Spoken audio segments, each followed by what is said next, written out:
Welcome to this video. We are the Group 2 and we will discuss the Rule 5 violations of basketball.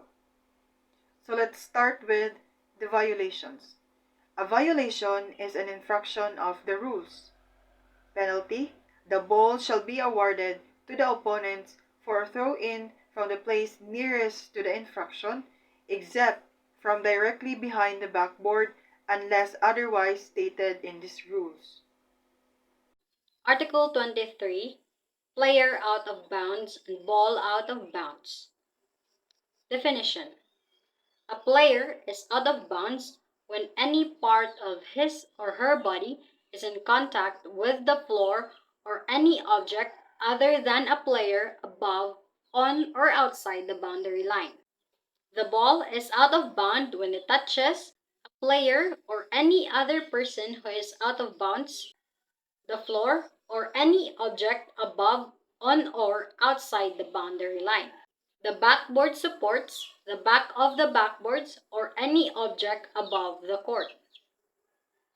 Rule: the ball is caused to go out of bounds by the last player to touch or be touched by the ball before it goes out of bounds, even if the ball then goes out of bounds by touching something other than a player. If the ball is out of bounds because of touching or being touched by a player who is on or outside the boundary line, this player causes the ball to go out of bounds. If a player moves out of bounds or to his or her backcourt during a held ball, a jump ball situation occurs. Dribbling. Dribbling starts when a player bounces or taps the ball on the court and touches it again before another player does. Dribbling stops when a player holds the ball with both hands or let it come to a stop in one or both hands. When dribbling, a player can throw the ball up into the air but must not touch it again before it hits the ground or another player.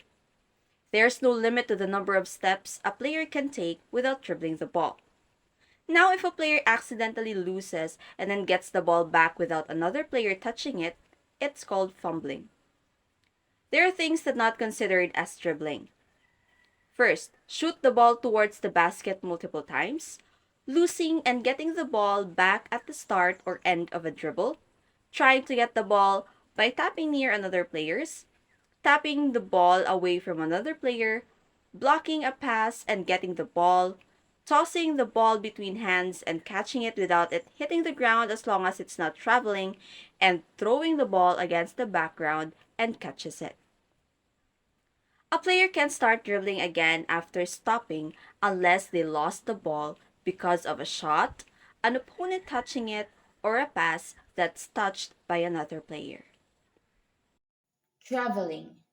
Traveling is the illegal movement of one foot or both feet beyond the limits outlined in this article, in any direction while holding a live ball on the court. A pivot is the legal movement in which a player who is holding a live ball on the court steps once or more than once in any direction with the same foot, while the other foot, called the pivot foot, is kept at its point of contact with the floor. The rule: establishing a pivot foot for a player who catches a live ball on the court. While standing with both feet on the floor, the moment one foot is lifted, the other becomes the pivot foot. While moving or dribbling, if one foot is touching the floor, that foot becomes the pivot foot.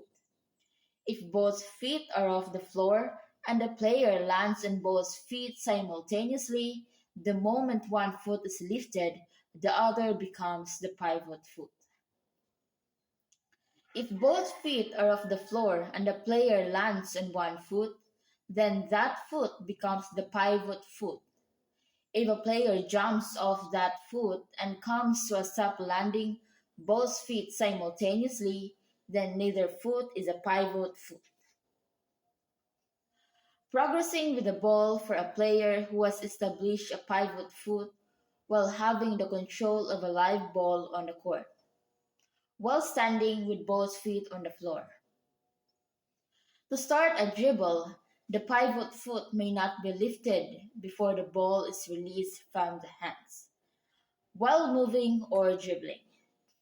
To start a dribble, the pivot foot may not be lifted before the ball is released from the hands. To pass or shoot for a field goal, the player may jump off a pivot foot and land on one foot or both feet simultaneously. After that, one foot or both feet may be lifted from the floor, but neither foot may be returned to the floor before the ball is released from the hands. While coming to a stop when neither foot is the pivot foot. To start a dribble, neither foot may be lifted before the ball is released from the hands. To pass or shoot for a field goal, one foot or both feet may be lifted, but may not be returned to the floor before the ball is released from the hands. Player falling, lying, or sitting on the floor. It is illegal when a player falls on the floor while holding the ball or while lying or sitting on the floor, gains control of the ball. It is a violation if the player then slides, rolls, or attempts to stand up while holding the ball. 3 seconds. Rule: a player shall not remain in the opponent's restricted area for more than 3 consecutive seconds while his team is in control of a live ball in the front court and the game clock is running. Allowances must be made for a player who, number 1, makes an attempt to leave the restricted area. Second, is in the restricted area when he or his teammate is in the act of shooting and the ball is leaving or has just left the player's hand on the shot for a field goal. Third, dribbled in the restricted area to shoot for a field goal after having been there for less than 3 seconds. Closely guarded player. A player who is holding a live ball on the court is closely guarded when an opponent is in active position at a distance of no more than 1 meter.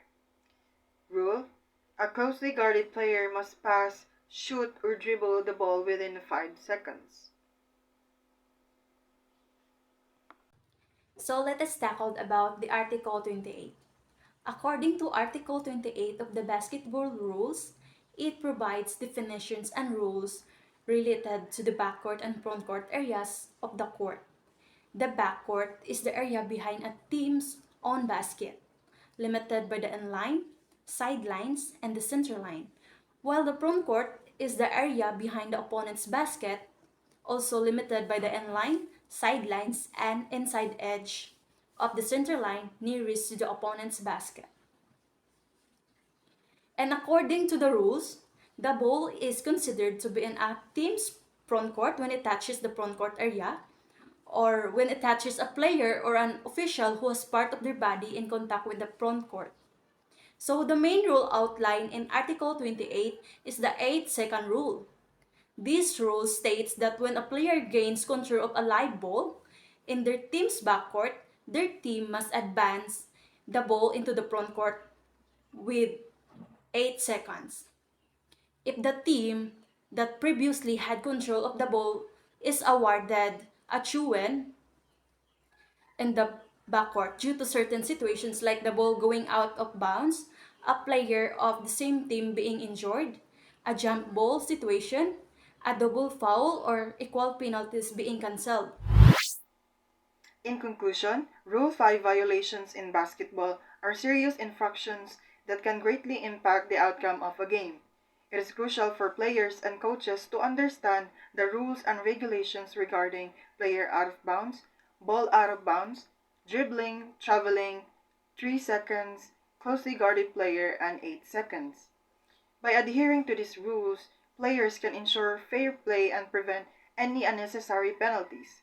Remember, basketball is a game of skill, strategy, and sportsmanship, and following the rules is an essential part of demonstrating all of it. That's all for this video. Thank